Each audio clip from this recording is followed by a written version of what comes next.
ಬೆಂಗಳೂರಲ್ಲಿರುವವರಿಗೆ ಜಯನಗರದಲ್ಲಿರುವಂಥ ಬೆಂಗಳೂರು ಕಫೆ ಬಗ್ಗೆ ಗೊತ್ತೇ ಇರುತ್ತೆ. ಅವ್ರದ್ದೇ ಇನ್ನೊಂದು ಔಟ್ಲೆಟ್ ಮಲ್ಲೇಶ್ವರಮಲ್ಲಿ ಮೇ 1ಗೆ ಓಪನ್ ಆಗ್ತಾ ಇದೆ. ನಿನ್ನೆ ಬ್ಲಾಗರ್ಸ್ಗಾಗಿ ಪ್ರಿವ್ಯೂ ಅಂದರೆ ಪೂರ್ವ ವೀಕ್ಷಣೆ ಇಟ್ಟಿದ್ರು. ಹಾಗೆ ನಾನು ಕೂಡ ಹೋಗಿದ್ದೆ.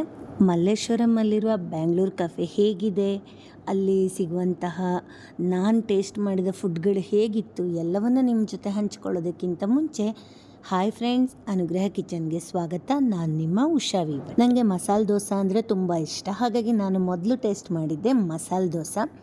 ಬಿಸಿ ಹಂಚ ಮೇಲೆ ದೋಸೆ ಮಾಡಿ ತುಪ್ಪ ಹಾಕಿ ಅದರ ಮೇಲೆ ಬೆಣ್ಣೆ ಹಾಕಿ ಚೆನ್ನಾಗಿ ಬೇಯಿಸ್ಕೊಂಡು ಮೇಲಿಂದ ಆಲೂಗಡ್ಡೆ ಪಲ್ಯ ಹಾಕಿ ಮಡಚಿ 2 ಚಟ್ನಿ ಹಾಗೆ ಸಾಂಬಾರು ಜೊತೆ ಕೊಟ್ಟರು. ಮಸಾಲೆ ದೋಸೆ ತಿನ್ನುವ ಸರಿಯಾದ ವಿಧಾನ ಏನು ಅಂದರೆ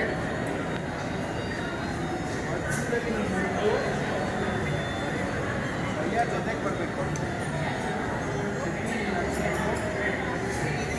ಶ್ರೀನಿಧಿ ಅವರು ಮಸಾಲೆ ದೋಸೆನ ಹೇಗೆ ತಿನ್ನಬೇಕು ಅಂತ ತೋರಿಸಿದ್ರಲ್ಲ, ಹಾಗೆ ಎಷ್ಟೊಂದು ಎಂಜಾಯ್ ಮಾಡ್ಕೊಂಡು ಮಸಾಲೆ ದೋಸೆನ ತಿಂತಿದ್ದಾರೆ, ನೋಡಿದ್ರಲ್ಲ ನೀವು ಕೂಡ. ಹಾಗೆ ಅಡುಗೆ ಮನೆ ಕಡೆ ಒಳಗಡೆ ಹೋದರೆ ನೋಡಿ ಎಷ್ಟು ಚೆನ್ನಾಗಿ ಬಿಸಿ ಬಿಸಿ ಪೂರಿ ರೆಡಿ ಮಾಡ್ತಾ ಇದ್ದಾರೆ. ಚಟ್ನಿ ಸಾಗು ಜೊತೆ 2 ಪೂರಿನ ಕೊಡ್ತಾರೆ. ಪೂರಿ ಕೂಡ ಅಷ್ಟೇ ಗರಿಗರಿಯಾಗಿ ತುಂಬಾ ರುಚಿಯಾಗಿತ್ತು. ಮಲ್ಲೇಶ್ವರಮಲ್ಲಿ ಬ್ಯಾಂಗ್ಳೂರು ಕಫೆ ಓಪನ್ ಆಗೋದು 1ನೇ ತಾರೀಕಾಗಿದ್ದರೂ ಕೂಡ ಕಾಂಪ್ಲಿಮೆಂಟ್ರಿ ಅಂತ ಹೇಳಿ 28, 29, 30 3 ದಿನ ಪಬ್ಲಿಕ್ಕಿಗೆ ಫ್ರೀಯಾಗಿ ಇಡ್ಲಿ, ದೋಸೆ, ಕಾಫಿನ ಕೊಡ್ತಾ ಇದ್ದಾರೆ. ಬೆಳಗ್ಗೆ 6 ಗಂಟೆಯಿಂದ 9 ಗಂಟೆ ತನಕ, ಹಾಗೆ ಸಂಜೆ 6 ಗಂಟೆಯಿಂದ 9 ಗಂಟೆ ತನಕ ಮಾತ್ರ ಲಭ್ಯವಿರುತ್ತೆ. ಇನ್ನು ನಿಮಗೆ ನಾನು ಇಡ್ಲಿ ಮಾಡೋದನ್ನು ಕೂಡ ತೋರಿಸಿದೆ.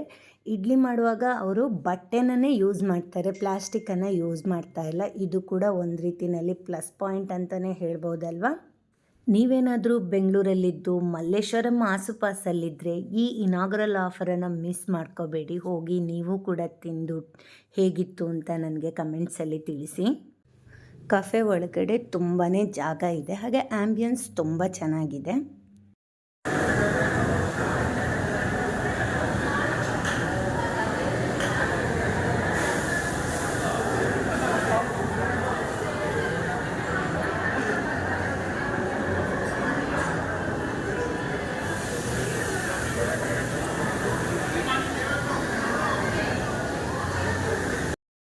ಹಾಗೆ ಈ ಕಡೆ ಬಂದರೆ ಐಸ್ ಕ್ರೀಮು, ಕಾಫಿ ಕೌಂಟ್ರ್ ಇದೆ.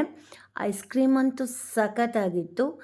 ಕಸ್ಟರ್ಡ್ ಫ್ರೂಟ್ ಹಾಕಿಬಿಟ್ಟು ಅದರ ಮೇಲಿಂದ ಐಸ್ ಕ್ರೀಮ್ ಹಾಕಿ ಅದರ ಮೇಲೆ ದಾಳಿಂಬೆ ಹಾಗೆ ಒಂದು ಸ್ವಲ್ಪ ಡ್ರೈ ಫ್ರೂಟ್ಸ್ ಹಾಕಿ ಕೊಡ್ತಾರೆ. ತುಂಬಾ ರುಚಿಯಾಗಿತ್ತು. ಮಿಸ್ ಮಾಡ್ಕೋಬೇಡಿ ಅಂತ ಹೇಳ್ತೀನಿ, ಯಾಕಂದರೆ ಐಸ್ ಕ್ರೀಮ್ ಅಷ್ಟು ಟೇಸ್ಟಿಯಾಗಿತ್ತು.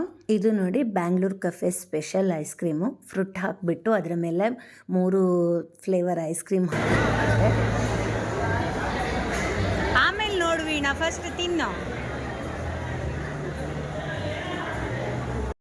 ನೀವೇನಾದರೂ ನನ್ನ ವಿಡಿಯೋನ ಮೊದಲ ಬಾರಿಗೆ ನೋಡ್ತಿರೋದಾದರೆ ಸಬ್ಸ್ಕ್ರೈಬ್ ಮಾಡ್ಕೊಳ್ಳಿ, ಹಾಗೆ ಲೈಕ್ ಶೇರ್ ಮಾಡೋದನ್ನು ಮರಿಬೇಡಿ. ಈ ವಿಡಿಯೋದಲ್ಲಿ ನಾನು ನಿಮಗೆ ಬ್ಯಾಂಗ್ಳೂರು ಕಫೆ ಒಳಗಡೆ ಅಡುಗೆ ಕೋಣೆ ಇರ್ಬೋದು, ಅಥವಾ ಅವರು ಗ್ರೈಂಡ್ರ್ ಇಟ್ಕೊಂಡಿರುವಂಥ ಜಾಗ ಇರ್ಬೋದು, ಪಾತ್ರೆ ತೊಳೆಯುವಂತಹ ಒಂದು ಜಾಗ ಇರ್ಬೋದು, ಎಲ್ಲವನ್ನು ಕೂಡ ಚಿಕ್ಕದಾಗಿ ತೋರಿಸಿದ್ದೀನಿ. ಎಷ್ಟು ನೀಟಾಗಿದೆ ಅಂತ ನಿಮಗೆ ಕಾಣಿಸ್ತಾ ಇದೆ ಅಂತ ಅಂದ್ಕೊಂಡಿದ್ದೀನಿ. ಇದು air condition kitchen air condition